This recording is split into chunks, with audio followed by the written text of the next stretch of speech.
Good morning to all of you. My subject is pathophysiology and today topic is hepatitis G. अब तक आपने जितने भी hepatitis E types पढ़े हैं हेपेटाइटिस के, वो आपने ई तक पढ़े हैं। आपका लास्ट टाइप है हेपेटाइटिस का, जो आपका hepatitis G. Hepatitis G virus and जो आपका हेपेटाइटिस जी होता है वो किसकी वजह से वो होता है, वो आपका हेपेटाइटिस जी वायरस की वजह से होता है। Okay, it is also known as human pig virus. इसको हम क्या बोलते हैं, इसको हम in local language human pig virus भी बोलते हैं। This virus is the family of flaviviridae. ये जो वायरस है इस वाली फैमिली का मेंबर है। It is also known as HPGV। इसको हम इन शॉर्ट ये भी बोलते हैं। Okay, the site of G viral replication remain unclear. मतलब इसका पर्टिकुलर कोई ऐसा साइट नहीं है। तो जो आपकी जो साइट है जहाँ इस वायरस के एप्लीकेशंस होते हैं वो इस वाले उसमें केस में आपकी अभी अनक्लियर है। Okay, GV virus found in liver cell, mostly आपका लिवर सेल होता है, क्योंकि आपकी हेपेटाइटिस जो है वो आपकी liver damage, inflammation of liver है। हेपेटाइटिस जो आपकी डिसीजेस में क्या होता है, आपका पूरा लिवर का इन्फेक्शन हो जाता है, जिसमें अपने अब टाइप्स, अपने जो हेपेटाइटिस के टाइप्स हैं वो पर्टिकुलर साइट पर जाके पर्टिकुलर उनको डैमेज करते हैं। बट इसका मेन जो पॉइंट है पूरा सारे हेपेटाइटिस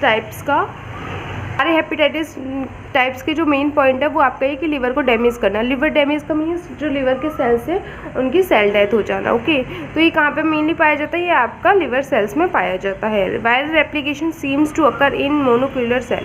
ये आपको देखने को मिलेगा इन वाले वायरल का रेप्लिकेशन मीन्स मल्टीप्लिकेशन, वो आपको मोनोन्यूक्लियर सेल्स में ही देखने को मिलेगा। अब आपकी नेक्स्ट हेडिंग आती है सिम्टम्स। इस वाली डिसीज़ के क्या सिम्टम्स बॉडी में आते हैं जिनसे हम पता कर सकें कि हमको डिसीज़ हो गई है। ओके, नोज़िया एंड वोमिटिंग, आपको रेगुलर बेस पे आपको वोमिटिंग की शिकायत रहेगी और आपको लॉस ऑफ एपेटाइट, आपको भूख कम लगने लगेगी। वीकनेस, आपकी बॉडी में वीकनेस रहेगी। फीवर रहेगा डेली पैटर्न पे, ठीक है। डार्क यूरिन कलर, जो आपका यूरिन का कलर है वो डार्क येलो हो जाएगा, बिकॉज आपका लिवर सेल्स डैमेज हो जाएंगे। तो लिवर से जो आपका बाइल जूसेस सीक्रेट होते हैं वो आपका डायरेक्ट ब्लड में सीक्रेट होके इन द यूरिन की फॉर्म में वो फिर आपका एक्सक्रीट आउट हो जाएंगे बॉडी से। जॉइंटिक्स वाले केस है, जॉइंटिक्स हो जाएगा, आपको एब्डोमिनल पेन रहेगा आपको। तो ये आपकी जनरल सिम्टम्स हैं जो आपको हेपेटाइटिस जी वाली डिसीज़ में देखने को मिलेंगे आपकी बॉडी में। अब आपकी हेडिंग आती है नेक्स्ट पैथोफिजियोलॉजी। इसमें क्या है, आपका वायरस आपका माउथ के थ्रू एंट्री करेगा, then virus replicate in the GIT। जो आपका पूरा GIT का ट्रैक है वहाँ पे वो रेप्लिकेट करेगा और लिवर में वाया ब्लड, ठीक है, ब्लड के थ्रू आपके लिवर तक पहुँच जाएगा।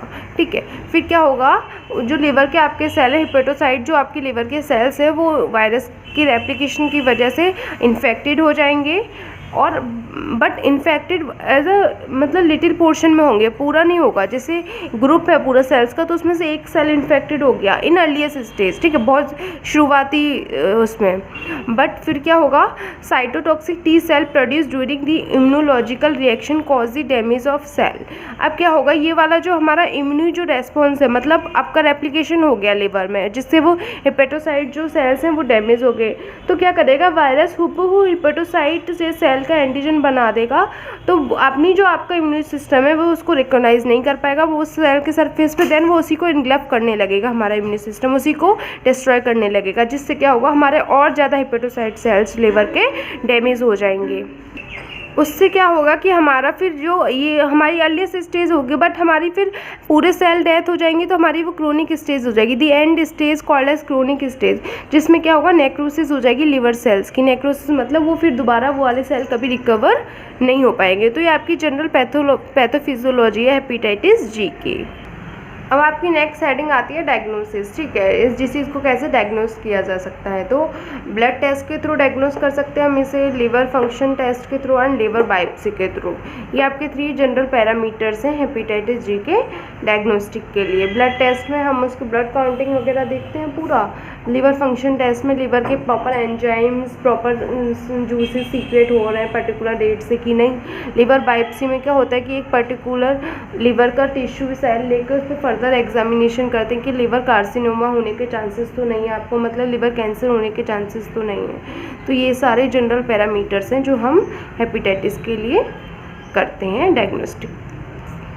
अब आपकी हेडिंग आती है ट्रीटमेंट की। वैसे जनरली तो इसका कोई स्पेसिफिक ट्रीटमेंट नहीं है कि हेपेटाइटिस जी के लिए, बट फिर भी अगर हमको कोई लिवर डिसीज़ हो रही है, जैसे कि अब लिवर डिसीज़ मैं आपको नेक्स्ट वीडियो में इन ब्रीफ में बताऊंगी कौन कौन सी हो सकती हैं। जैसे एल्कोहलिक लिवर डिसीज़ हो गई, ज़्यादा एल्कोहलिक का कंजप्शन करने वाले लोगों को फैटी लिवर हो जाता है, लिवर के आसपास एक्स्ट्रा फैट डिपॉजिट हो जाती है, सिरोसिस ऑफ लिवर हो जाता है, लिवर की जो पूरे सेल्स मेम्ब्रेन है वो डैमेज हो जाती हैं। तो बहुत सारी ऐसी फाइब्रोसिस हो जाती है, जो लिवर के सेल्स हैं वो रीजनरेट नहीं होके प्रॉब्लम क्रिएट करते। तो बहुत सारी ऐसी लिवर की डिसीज़ हैं जो हो सकती हैं। तो उन सारी डिसीज़ को हमको अर्लियर फेज़ में ही ट्रीट कर लेना चाहिए, जिससे हमें आगे और कोई उसके चांसेस ना हो डिसीज़ होने के।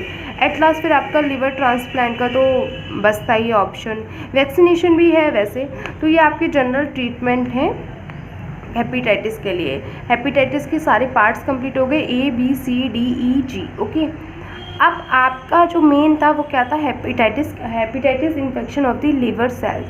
ठीक है, तो इसके जनरल टाइप्स हैं। जनरल टाइप्स में सब टाइप्स की मैंने आपको proper introduction, causes, diagnostic, treatment, pathophysiology, symptoms सबको ब्रीफली बताया है।